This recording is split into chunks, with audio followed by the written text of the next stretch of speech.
In the vast oceans of this planet, isolated from the forbidden domains of Battleworld, there is an island. It is red roofs and friendly dogs, green hills and water blue as heartache. It is bells at dawn and bells at dusk, rising towers of stone and silver, clay and chrome.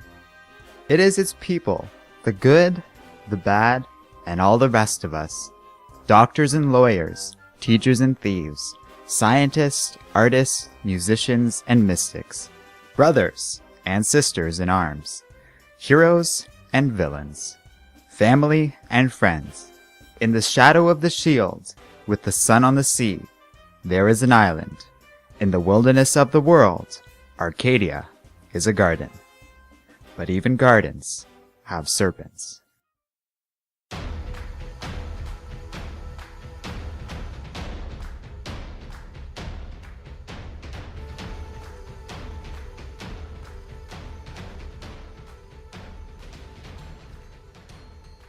The day begins in Arcadia without much incident.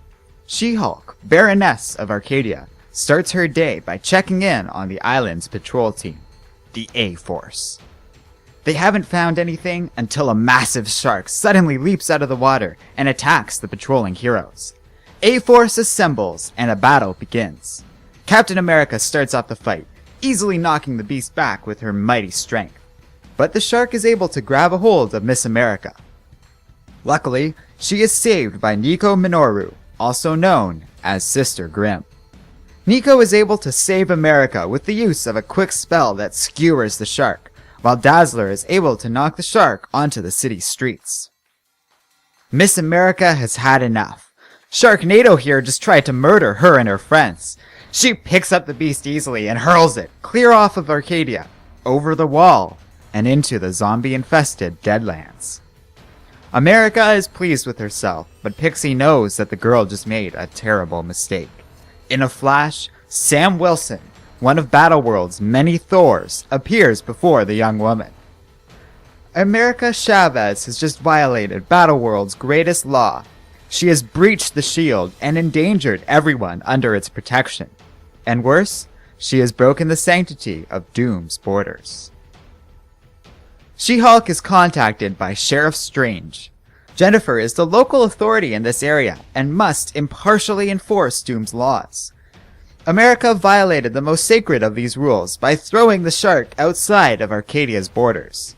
When She-Hulk questions the justice of these laws, she is tersely reminded that these are the rules of God. They do not bend to protect friends.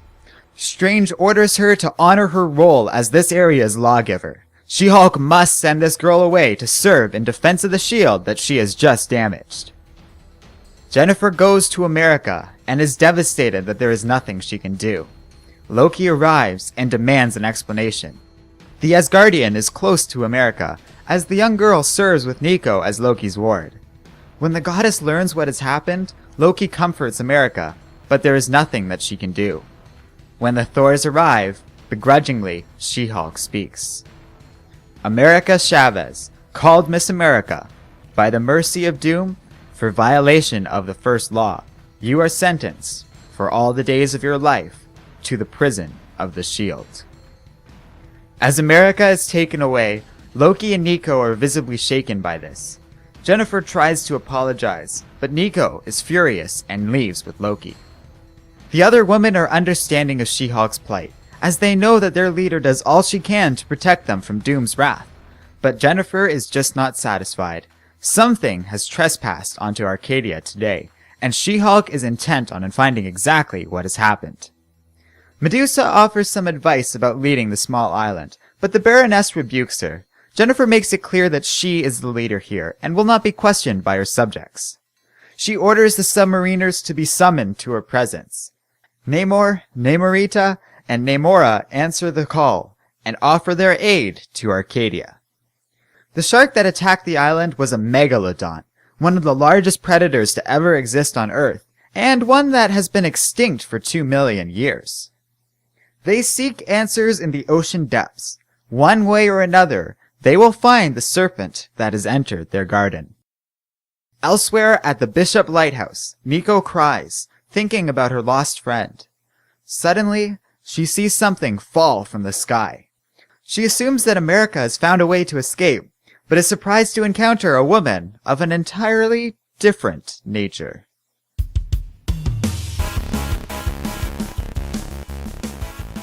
Hello and welcome to Comic Island. My name is Arden, and thank you for watching my recap and review of A-Force number 1.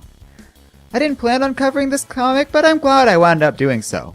This was the first of the Secret Wars tie-ins I've had a chance to check out, and boy have I been really impressed so far. I didn't really know what to expect out of this series. An all-girl team of heroes was an interesting idea, but could have easily come off as stale or forced. But it was on the whole quite well done.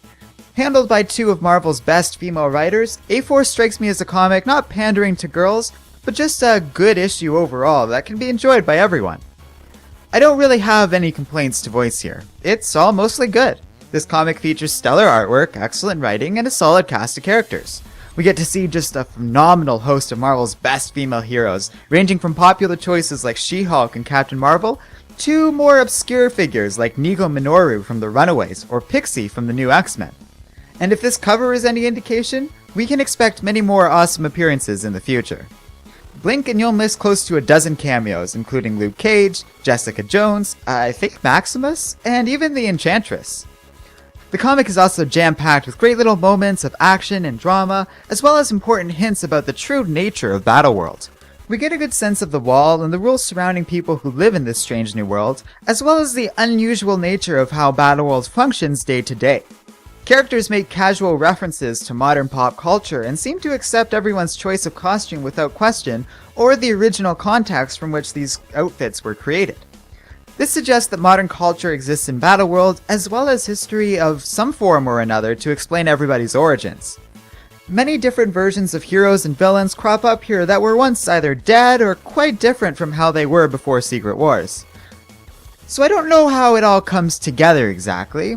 It seems like Battleworld reflects the entire multiverse happening at once. Doctor Who did something like this with the 12th Doctor a few years ago, and that's how I've been thinking of Battleworld these days. It's a world where all of Marvel is happening at the same time in one place. Planet Hulk, Spider-Verse, Old Man Logan, and many other stories are all crammed into this one little planet, and somehow it all functions under the harsh enforcement of Doctor Doom. Don't worry, I assume more definitive answers are on their way. This is the tip of the iceberg, and more will be explained as the story unravels. For those of you wondering who this woman is that appears at the end of the comic, that is a person named Singularity, a new character. To me, she kind of looks like Eternity, a cosmic being with powers on the same level of the entity that represents death. If I'm right, then her presence here is very interesting indeed, and I'm excited for what comes next. But we'll have to keep reading to find out. If it isn't clear by now, I enjoyed this story and would recommend you check it out for yourself. Let me know what you think of A-Force number 1 in the comments section below. And as always, don't forget to like, subscribe, and keep reading comics.